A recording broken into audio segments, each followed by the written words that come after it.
Assalamualaikum warahmatullahi wabarakatuh. Salam guru penggerak.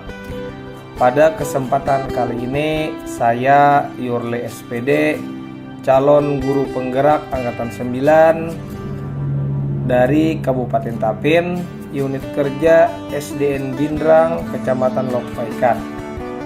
Saya akan memaparkan kesimpulan dan refleksi pemikiran Ki Hajar Dewantara pada tugas koneksi antar materi modul 1. Saya akan merefleksi diri saya dengan 3 pertanyaan berikut.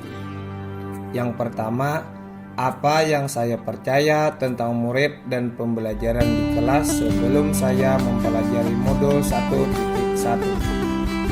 2.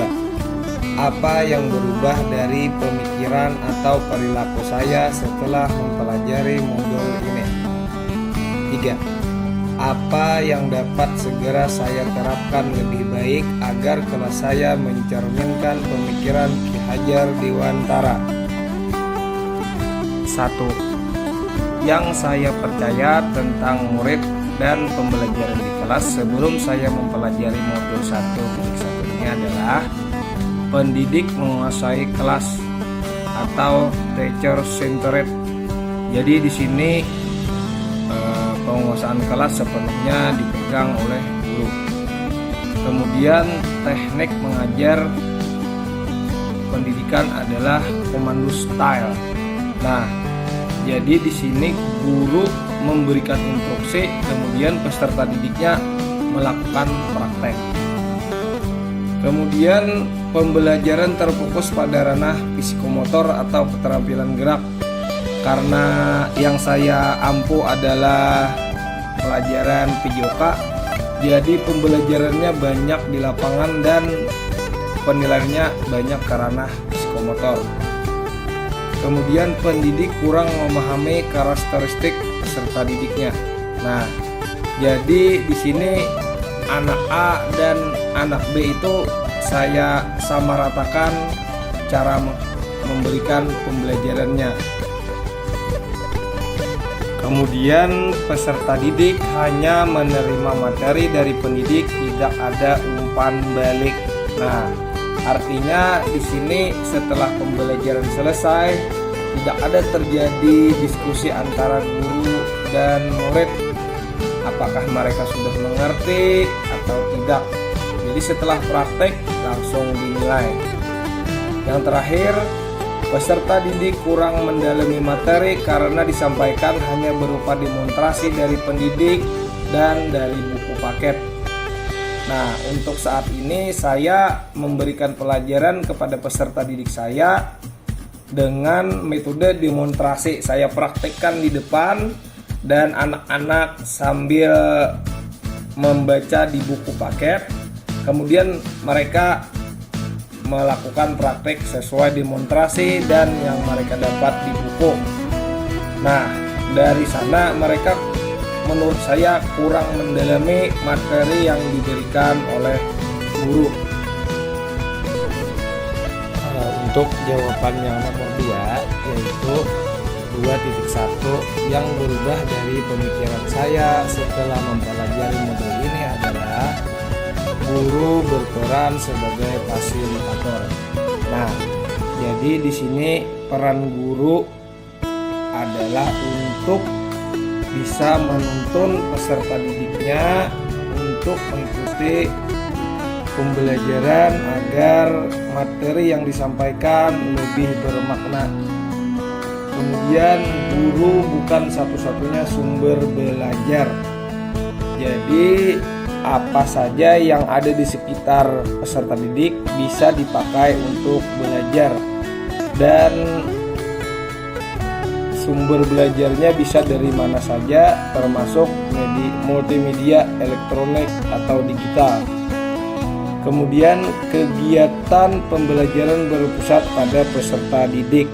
Nah, di sini saya merubah mindset saya dari yang teacher centered kepada yang berpusat kepada peserta didik. Jadi di sini yang jadi aktor utama dalam pembelajarannya adalah peserta didik, sedangkan guru cuma sebagai fasilitator atau yang memfasilitasi dalam proses pembelajaran. Selanjutnya, menghargai setiap karakteristik pelajar peserta didik. Nah, setelah saya mempelajari modul 1.1 ini, mindset saya berubah, yaitu setiap anak itu dilahirkan dengan kodrat yang berbeda. Jadi dia membawa karakteristik yang berbeda-beda, di mana pemahamannya pun berbeda tentang pembelajaran. Jadi cara kita menyampaikan pembelajarannya pun berbeda. Kemudian yang terakhir untuk mindset adalah kelas adalah milik peserta didik. Nah, jadi kelas bukan punya guru, tetapi kelas adalah milik peserta didik itu sendiri, di mana dia harus bisa belajar dalam waktu dengan keadaan gembira, keadaan senang, tanpa ada tekanan. Kemudian 2.2 yang berubah dari perilaku saya setelah mempelajari modul ini adalah yang praktik yang saya kerjakan, yaitu yang pertama, menyusun strategi pembelajaran yang menarik supaya motivasi peserta didik bisa meningkat. Nah, jadi di sini saya menyusun strategi pembelajarannya, bagaimana pembelajaran itu bisa menarik anak-anak peserta didik saya. Selanjutnya adalah membuat media pembelajaran yang inovatif sesuai dengan kodrat zaman.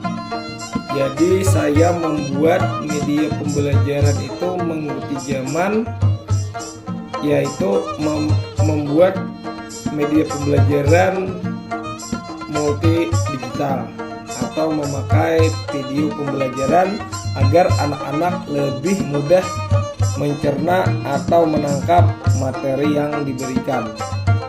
Kemudian peserta didik diberikan kebebasan untuk mendalami dan menyelesaikan tugas sesuai dengan minat, bakat, dan kreativitasnya masing-masing. Jadi saya dalam pembelajaran itu saya bikin kelompok-kelompok di peserta didiknya, kemudian mereka melatih sendiri materi yang telah didapat, berdiskusi dengan temannya, berlatih dengan temannya sampai mereka bisa untuk mempraktekkan materi yang telah dipelajari. Kemudian yang terakhir adalah lebih teliti dalam mengidentifikasi bakat peserta sesuai kodrat alamnya. Nah, saya harus melihat anak ini lebih cepat belajarnya dengan metode bagaimana, karena setiap anak berbeda. Si A dan si B itu tidak bisa disamakan. Itu yang saya praktekkan setelah mempelajari modul ini.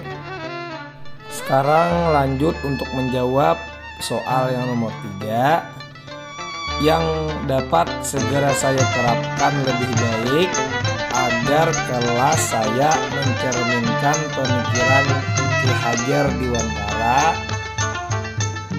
1. Merancang pembelajaran yang interaktif, inovatif, dan menggembirakan dengan melibatkan peserta didik.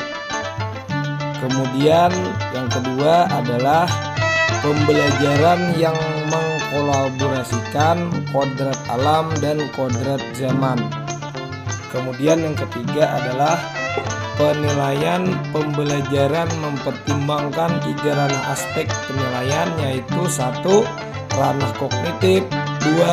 Ranah psikomotor, dan 3. Ranah afektif. Kemudian yang keempat, menerapkan konsep merdeka belajar dan pendidikan yang menuntun. Yang kelima, mengintegrasikan dunia bermain anak dengan pembelajaran. Yang terakhir, pembelajaran yang berorientasi pada peserta didik. Baiklah, sekarang kita tarik kesimpulan dari dasar-dasar pemikiran Ki Hajar Dewantara yang harus segera kita terapkan dalam proses pendidikan di sekolah ataupun di kelas. Yang pertama adalah pendidikan adalah upaya untuk memajukan pertumbuhnya pendidikan budi pekerti, kekuatan batin dan karakter, pikiran, serta tubuh anak. Yang kedua, pendidikan yang menuntun adalah mendampingi dan mengantar peserta didik ke sebuah tujuan dengan bimbingan. Yang ketiga, pendidikan yang sebenarnya adalah menghamba pada peserta didik.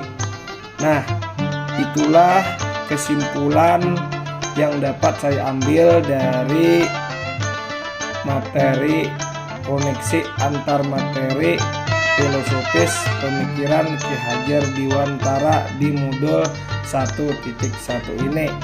Salah hilaf mohon dimaafkan. Wassalamualaikum warahmatullahi wabarakatuh. Salam guru penggerak.